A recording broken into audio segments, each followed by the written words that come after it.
Well, Daniel Craig's fifth and final James Bond film has received rave reviews from critics since this week's London premiere.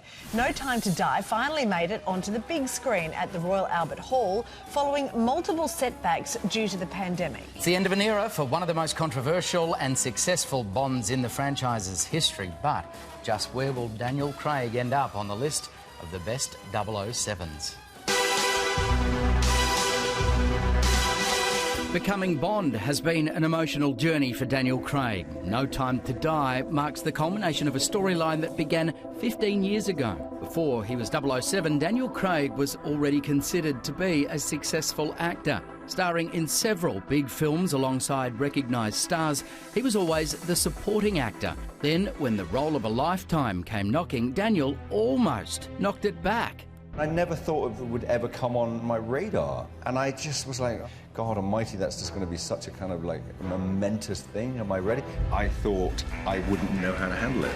I literally met my trainer with a rollie and a bacon sandwich, and I said, I want to change. Too old, too fat, too slow was the pretty ruthless consensus by much of the UK media. He wasn't seen as a leading man. He wasn't the type of Bond we were used to seeing off the back of Sean Connery or Roger Moore. And it wasn't until the paparazzi published that scene that their opinion turned around and they really got behind him. The intensity he brought to the character in Casino Royale won over critics, and the 20th Bond film became the highest-grossing film in the franchise's history. Daniel Craig's portrayal of the secret agent that Ian Fleming created was like nothing we'd ever seen before in the James Bond character. It became a real part of the storyline. He brought a lot of emotion into the character. It was a side of Bond that we hadn't really seen before. And for the first time, Bond's boss, simply known as M, was played by a woman. If he loses this game, he'll have nowhere to run. You're the best player in the service. 2 years later, in 2008, the world's most famous spy returned for the Quantum of Solace, a much more subdued side of the secret agent, which saw Bond battle with personal demons as well as real-life villains. Daniel really struggled with the newfound fame, and interestingly, he credits Hugh Jackman for helping him see things differently. The two of them were starring here on Broadway in a steady reign. Hugh put a positive spin on fame, and that's when things turned around for Daniel. 2012 was even bigger. Then movie Skyfall, celebrating 50 years of the James Bond franchise. There was the return of the agents Aston Martin, a theme song by superstar Adele, and a meeting with the Queen for the London Olympics. Skyfall became a billion-dollar movie. In 2015, Bond's personal story reached its conclusion in Spectre. After finishing his fourth film, Daniel Craig was adamant he was done. I was a bit down on everything, and I thought that was it. Despite the long wait, no specific details have been leaked for No Time to Die.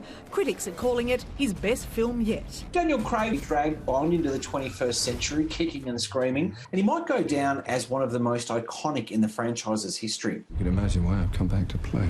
Aussie audiences will have to wait until November to see Daniel Craig's final fling as 007.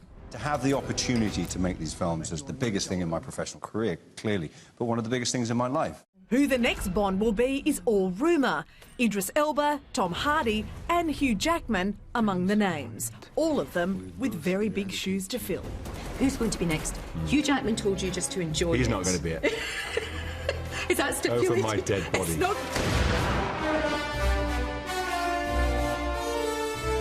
Wouldn't it be fab if it was Hugh Jackman? I'm torn, actually. I'm torn between Idris and Tom Idris Hardy. I would be quite great. like Tom Hardy. Leonardo DiCaprio would be good. You're really throwing a cat amongst the pigeons there now. Yeah. But he could do an English accent. He's American. He could do an English accent. It wouldn't be convincing. I wouldn't buy it. Hugh Jackman is Australian. Fine.